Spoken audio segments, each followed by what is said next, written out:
Good morning मित्रांनो. आपला आज जिमचा तिसरा दिवस आहे. हे बघा बॅकग्राऊंडला आमचा हरंगुजा रोड काय तयार होत नाही, 5-6 वर्ष झाले असं चालू आहे.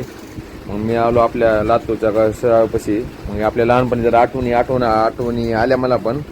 मग गाडीमध्ये तेल वगैरे नव्हतं, थोडं तेल वगैरे टाकून मग जिममध्ये गेलं तेव्हा मस्त एकदम व्ह्यू वगैरे चालू होतं. तुम्हाला दाखवण्यासाठी व्हिडिओ शूट केला आहे. बघा गाणं.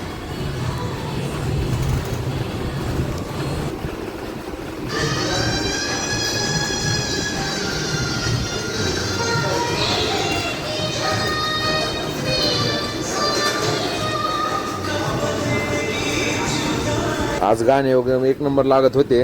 काय गाणे बघून जिम वगैरे झाल्यानंतर बाहेर आलो. बाहेर मग आपल्या कलेक्टर ऑफिसमध्ये आलतो, तिथं व्ह्यू वगैरे थोडा घेतला.